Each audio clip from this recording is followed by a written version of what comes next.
I discovered that I had like 3 times as many slides as I could get through in a lot of time. So this time I got it down to about a dozen slides. This is when I was in USA Today. It's a very long article. It's about a whole bunch of people fighting climate change. Several of them are my friends. So I'm like in the middle of the article. Let's see. Yeah, this is my 4th climate talk at SkeptiCamp. Okay, one thing that I think everybody here will agree with the university, people who learn from the University of Google, if you Google a topic, believe anything that tells you what you want to hear, except evidence from any domain name, it's a great way to become really well informed and very wrong. You can basically, on any controversial subject, if you go to Google, you can find lots of very detailed websites supporting any point of view. There's a debating technique. It might be a logical fallacy. It's something I've seen done, which is where you assume the other side has a very high burden of proof. Aggressively dismiss evidence, find excuses to dismiss evidence, and then you bring up irrelevant rabbit holes and claim that the other side has to dive into these rabbit holes and learn all this detail. And this is to distract, confuse, and wear out the opposition. And then if this really high burden of proof is not met, declare victory. And that is one thing the climate skeptics do. They say, you have to prove there is climate change. And then they come up with excuses to dismiss things. And they come up with endless rabbit holes of scientific detail that you have to dive into. But the thing is, why do I have to accept this burden of proof? Why do I have to accept that we aren't sure means we shouldn't do anything? One thing that's observed is that the climate skeptics do not have a consensus. They are not consistent among themselves. Okay, they're telling many different stories. Some say that there is warming due to solar variation. Many say there was warming, but the warming has now been paused ever since 1998. Others say there never was warming and there's been a conspiracy to fake the climate record. So this contradicts the people who say there has been warming due to solar variation. Some say there's been warming due to chlorofluorocarbons. Some say something about cosmic rays. I never investigated this. It sounds completely ridiculous. Some claim it's due to volcanoes, which is just not, no. It's not hard to calculate how much CO2 has been emitted by volcanoes. It's nothing compared to what comes from fossil fuels. Patrick Michaels of Cato is a climate scientist. Cato is a libertarian think tank, so they hate government, they hate all regulation, and so they're against doing anything about climate change. And Patrick Michael does climate models, and he agrees that the planet is warming and that humans are combustion of fossil fuels causing it, but his climate models predict like 1 or 2 degrees of warming by 2100, and so it's just not enough of a problem to do anything about. And then Castle, the Manhattan Institute, which is a right-wing think tank, which I remember, I've seen him speak a couple of times, he says the climate scientists are basically right, and that their projections of future warming are correct, but their projections of economic harm are exaggerated, and that Denver will eventually wind up as warm as Phoenix, but the people of Denver will just buy more air conditioners like the people of Phoenix have, and they'll be fine.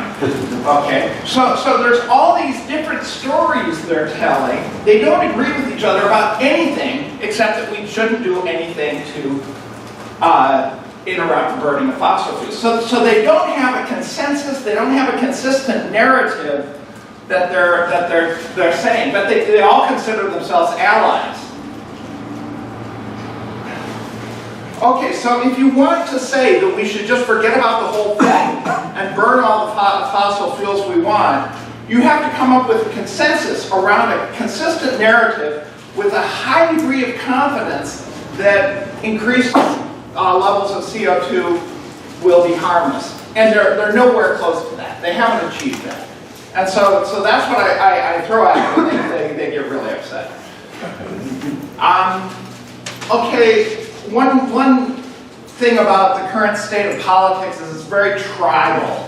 For most people, political opinions are badges of tribal loyalty, and they're not something they've arrived at through reason. Steven Pinker, in the latest issue of Skeptic magazine, Steven Pinker was on the cover. Voters act on issues that don't affect them personally. They're under no pressure to inform themselves or defend their positions. They vote as if rooting for a sports team, and the media encourages this. That's the state of public debate that we're in. And so, if you're dealing with conservatives, they don't want to hold opinions that are outside their tribe. They don't want to change. It's like trying to convince a Steelers fan to root for the Patriots. You know, it's a matter of loyalty and family.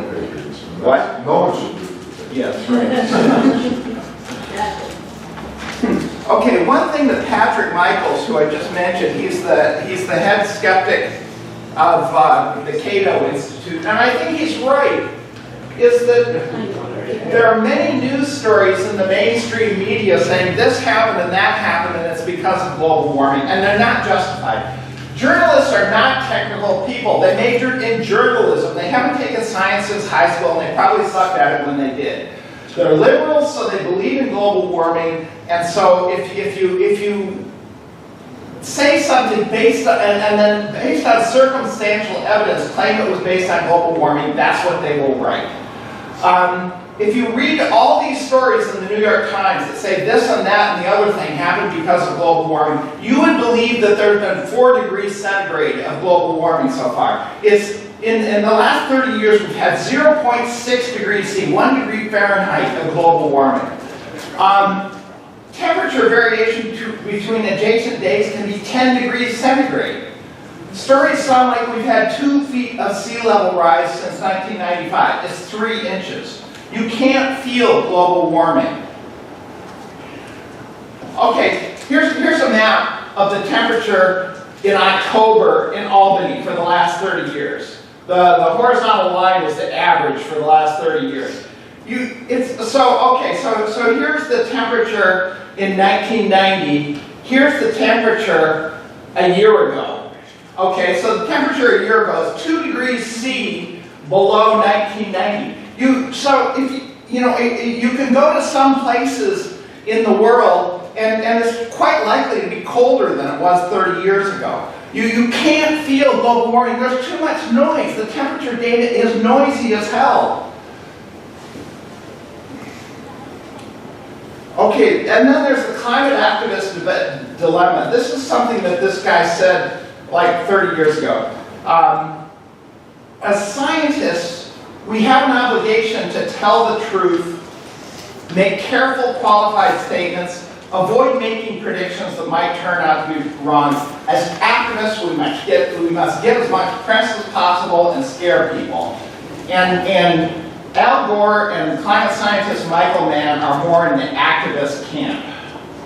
Okay, this is Michael Mann. I ran into Michael Mann at Skeptics, and I had a moment alone with him.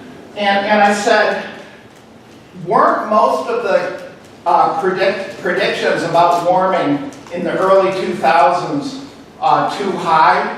And he looked me straight in the eye and he said, no, they've been spot on. Okay, and then this is from his own book. This green thing is the 95% range of predictions of warming. Okay, and then here's where the actual temperature was. This is not spot on. This is not even close to spot on. And this is from his own book.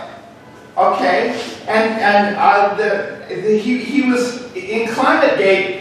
A lot. If you read liberal sources, the liberal sources say there was nothing wrong found about ClimateGate. No, there was some pretty regrettable behavior exposed by ClimateGate, particularly by Michael Mann.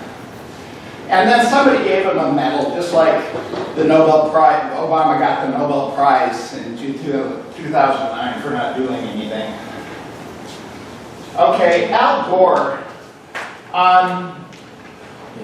A British court the people wanted to show an inconvenient truth in British schoolrooms, and there was a court case. Somebody sued that it was inaccurate. The court case found that what he said about polar bears had basically no scientific basis.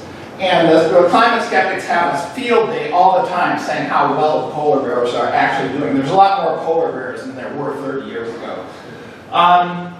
In an inconvenient truth in 2006, he showed videos of what 20 feet of sea level rise would do to all the cities in the U.S. So I was sitting at the landmark Sunshine watching what 20 on Houston Street, watching what 20 feet of sea level rise would do to Manhattan, and I was horrified. I was thinking this is like 30 years from now, and my date was falling asleep. She was a fashion designer. But anyway, it turns out that the IPCC was predicting 2 feet by 2100, and this 20 feet was just made up. Okay, in his 2007 Nobel Prize speech, he speculated about the ice-free Arctic by 2014. This is okay. Well, there's plenty of ice in the Arctic still. In the middle of summer, there's still plenty of ice in the Arctic. And then, like a month or two ago, I saw him at Ethical Culture, and he said wind and solar are already cheaper than fossil fuels. This is catastrophically wrong. Okay, if you put a windmill, you can't put a windmill any place and expect it to pay for itself. If the wind is half as fast, wind power goes with a cube of wind speed. If the wind is half as fast, you get 1/8 the power. Okay, windmills have to be in a very windy place like Iowa or Texas or offshore, and offshore is really expensive. Okay, so yes, in the middle of a sunny day in a very windy place, wind and solar are cheaper than fossil fuels. But we want electricity everywhere, 24/7, 365. The electricity storage problem is not solved. We don't have a solution on the horizon. This is not true. Okay, but the really scary thing about this is that if a conservative believes you, it's not just that they won't believe you. If they believe you, what that means is the market will take care of it. The problem will solve itself. We don't need a price on carbon. We don't need regulation. We don't need legislation. I can forget about global warming. We don't need to do anything. I've been lobbying Congress for a bill. I was in Washington talking to this Republican congressman from upstate about a climate bill, and he goes, well, wind and solar are doing well enough that we don't have to subsidize them or give them tax breaks anymore. I thought he was an idiot when he said that, and 4 months later, Al Gore said he was right. Okay, so I've been trying to, don't say this, and people are saying this all the time. People are saying this so much. It's very pernicious. Okay, so I'm a meetup junkie. I've been organizing meetups since 2006. I've organized meetups that succeeded. I've organized meetups that failed. So I know how to organize meetups. So a couple of years ago, I thought I would start a meetup to reach out to conservatives on climate change. But recently, like a month or two ago, I realized this is not a good approach. Because conservatives and environmentalists hate each other.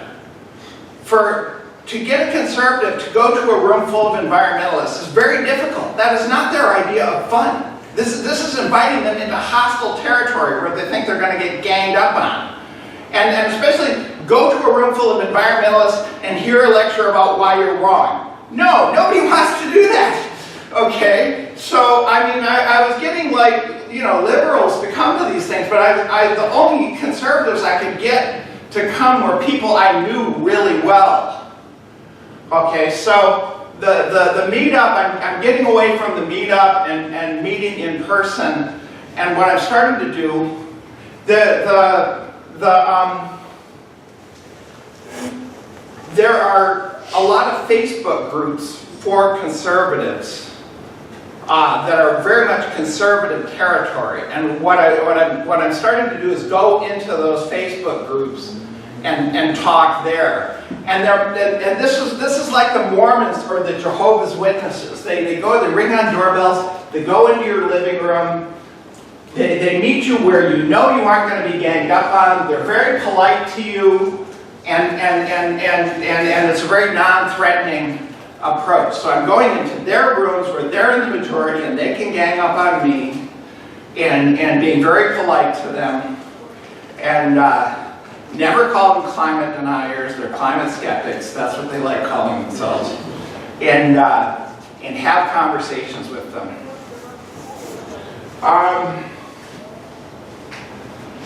Let's see. Okay, that's the end of the slides at this point. So we have a lot of time for Q&A.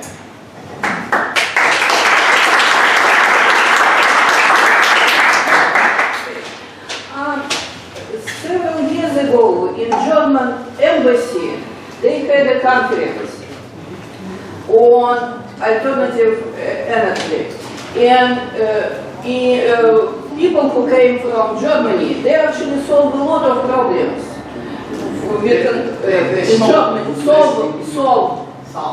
Solve problems. A lot of problems they have with the conservation of energy, but they could not find anyone in the United States to collaborate with them. They wanted very much, they could not.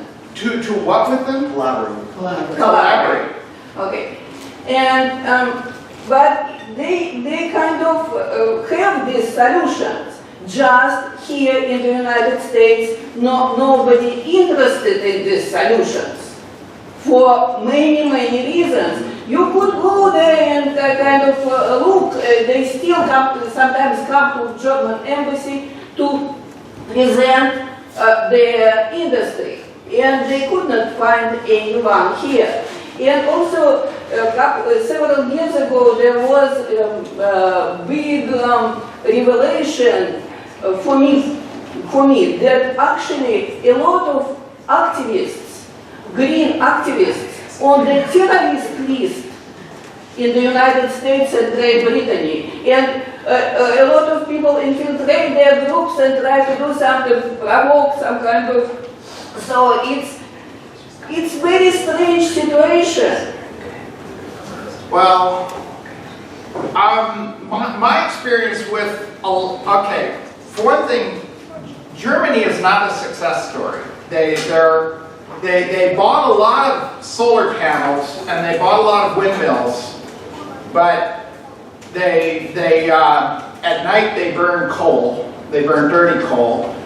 They phased out nuclear, and their CO2 emissions per capita is basically unchanged. And their electricity is very expensive, and they're having grid stability problems because the agreement with the electrical company is that if you have solar cells on your roof, the electrical company will buy solar power from you anytime it's available. So on a sunny, windy day, they have too much energy, and the price of electricity goes negative, and they dump all this energy onto neighboring countries, and the neighboring countries are pissed off at them because they're making the grid unstable. Germany made a lot of mistakes. There is a lot of effort to do alternative energy in this country. There's a lot of NIMBY problems. A lot of counties upstate have moratoriums on solar farms because people would rather look at a grassy pasture full of cows than solar panels. Okay, next question. How do conservatives respond to geoengineering? You've talked in the past about how they like talking about nuclear. How do they respond to geoengineering? I haven't tried that a lot. There was one guy I was talking to who was talking about all sorts of ridiculous geoengineering plans. There was a book, Super Freakonomics, that came out a few years ago. It's from the University of Chicago. It's a very free market economics department. And they had all these ideas for geoengineering, like it's going to be really easy. So yeah, and some conservatives think that geoengineering is going to be an easy fix. That does come up. Cool. What is geoengineering? Oh, geoengineering is where you do things like you put sulfur particles in the upper atmosphere to reflect sunlight. Like when a big volcano happens, the whole Earth cools. Like when Pinatubo happened, you can see the impact on the temperature of the Earth. Put so much sulfur in the atmosphere. And so for a cost of only a few $1 billion a year, you can do that. So if some country that's really threatened by sea level rise, by Bangladesh, just decides to do it unilaterally, they might do it. But there's a lot of reasons that it could go wrong. And there's different geoengineering schemes. One is to seed the surface of the ocean with iron, and more algae will grow and photosynthesize carbon dioxide. There's a few different ones, and Andrew Yang was talking about putting mirrors in space, which is just ridiculously expensive. Okay. So what's your suggested solution for climate change? I'm heavily involved with Citizens Climate Lobby. And what they want to do, they have a bill in Congress, and it's sponsored by 1 Republican from Florida and 70 Democrats. It had 4 Republicans a year ago, but most of them got wiped out in the 2018 midterms because the middle's getting hollowed out.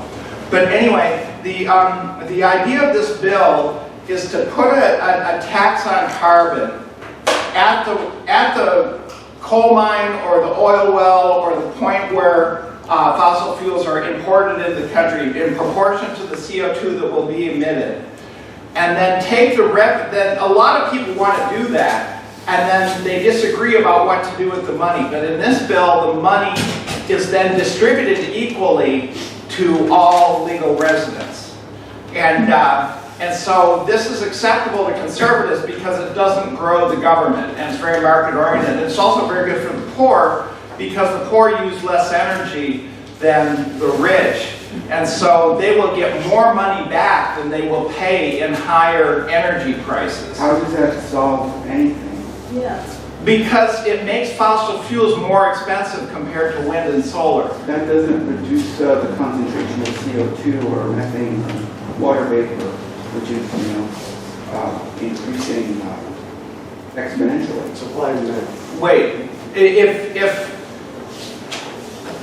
if fossil fuels get more expensive than renewable energy, then renewable energy will undercut the cost of fossil fuels. We will use more renewable energy and less fossil fuels. And then the other thing is that you increase this carbon tax over the years until by so I think it would be something like a 40% reduction in CO2 emissions by 2030. If we froze CO2 emissions like this instant, warming would continue for several degrees due to feedback effects. Yes. So unless we actually draw down carbon, we're not actually going to solve the problem. Well, I think I agree with that, but we got to start somewhere. And the obvious place to start is to quit putting so much in. And the carbon removal is, and obviously if the price on carbon gets high enough, then somebody who removes carbon from the atmosphere will get some money from the government for doing so. What about cowbirds? I mean, what about cowbirds? Everybody's Cowbirds? Methane from cows. Methane from cows. This is now like far eclipsing carbon dioxide. No, it isn't. No, it's not. It's a concern, but methane is a significant greenhouse gas, but the amount of warming due to methane is still considerably less than carbon dioxide. The first thing to focus on is fossil fuels. Yes, we gotta, it turns out if you feed cows seaweed, they don't fart as much or burn as much. Yeah, there's things you can do. You could test the emissions of a given breed of livestock, and then the farmers could use genetic engineering to breed lower emission What if you cows. make cows impossible burgers? What? What if you make cows impossible? But eat impossible burgers instead of cow. Instead of cows. Cows would not eat it impossible. I think a big part of the issue is the messaging, and it doesn't really add to a healthy debate. Either that, a lot of where people on the denialist side take their information are from environmentalists who aren't necessarily scientists. They take the information from Al Gore. Al Gore could almost be, I forgot the fallacy for Hitler, what do you call it? Don't you know add a good way? Good fallacy to bring Al Gore into the argument, because he is not one of the scientists. If the right is seeing information from Al Gore and Bill Maher and other people who are just saying, basically save the earth, that's an issue. Because the earth is going to be fine. The earth will always be here. We might have, economic issues and health issues because of climate change. The earth is going to be fine. When we anthropomorphize the earth, it's going to be built. Well, there's a lot of problems with a lot of the environmental people are saying things that are absolutely horrifying to the conservatives. I mean, AOC is saying the human race will go extinct unless we all become democratic socialists right away. And still, climate change. So when I'm in these right-wing environments talking with these people, I trash Al Gore and AOC. I make it clear that I have no regard for these people. But as far as climate change, they're built-in straw men for the right. I agree, but I just that's the thing. myself. The messaging needs to come from a different place. The messaging needs to come from actual scientists. Unfortunately, They don't trust our media isn't like science. Yeah. Okay. And next question, Russ. Yeah, thanks.